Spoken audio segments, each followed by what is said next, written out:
எம்டன் மகன் அப்படின்னு ஒரு படம் வந்துச்சுல, அதுல உள்ள எம்டன் அப்படிங்கிற வார்த்தைக்கு என்ன அர்த்தம் தெரியுமா? எம்டன் அப்படிங்கிற வார்த்தைக்கும் ஜெய்ஹிந்த் அப்படிங்கிற வார்த்தைக்கும் முதலாம் உலக போர்ல இந்தியா தாக்கப்பட்டதுக்கும் ஒரு சம்பந்தம் இருக்கு. உங்களுக்கு தெரியுமா? இதுக்கு பின்னாடி ஒரு சுவாரஸ்யமான கதை இருக்கு. இதுல நீங்க தெரிஞ்சுக்க வேண்டிய முதல் விஷயம், முதலாம் உலக போர் நடந்துகிட்டு இருந்த சமயத்துல அந்த போர்ல நேரடி தாக்குதலை சந்திச்ச ஒரே இந்திய நகரம் எது தெரியுமா? நம்ம சென்னை மட்டும்தான். அந்த காலகட்டத்துல ஜெர்மனியோட ஒரு சிறிய ரக போர்க்கப்பல் ஒண்ணு இருந்துச்சு. அத செல்லமா ஸ்பான் ஆஃப் த ஈஸ்ட், அதாவது கிழக்கின் அன்னப்பறவை அப்படின்னு கூப்பிட்டாங்க.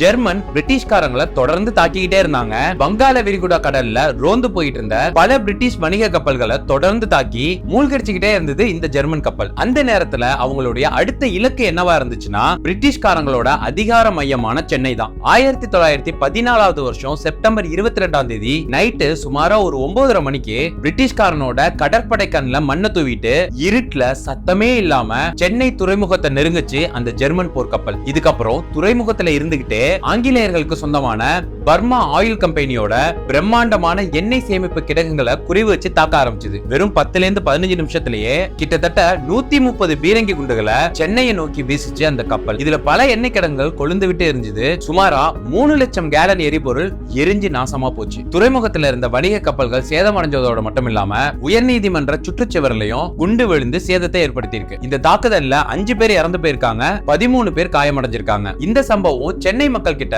சொல்ல முடியாத ஒரு பீதியை ஏற்படுத்துச்சு. எப்போ அந்த கப்பல் வருமோ குண்டு வீசுமோ அப்படிங்கிற ஒரு பயமும் தொத்திக்கிச்சு. அங்க இருந்த அம்புட்டு வெள்ளக்காரனுக்கும் தண்ணியை காட்டிட்டு லாபகமா அந்த கப்பல் குண்டையும் போட்டுட்டு தப்பிச்சும் போயிடுச்சு. நான் அந்த கப்பலோட செல்ல பேரை தானே சொன்னேன், ஆனா அந்த கப்பலோட உண்மையான பேர் என்ன தெரியுமா? அதுதான் SMS எம்டன். இதுக்கப்புறம் தான் ரொம்ப விவகாரமான, எல்லாரும் பார்த்து பயந்து நடுங்குறால எம்டன் அப்படின்னு கூப்பிட ஆரம்பிச்சாங்களாம். அப்புறம் ஜெய்ஹிந்த் அப்படின்னா என்ன அர்த்தம், அதுக்கும் எம்டனுக்கும் என்ன சம்பந்தம் அப்படிங்கறத தெரிஞ்சுக்க இப்போ ஓடிட்டு இருக்க இந்த வீடியோ கீழே உள்ள இந்த சின்ன வெள்ளை கலர் ப்ளே பட்டன் கிளிக் பண்ணி பாருங்க.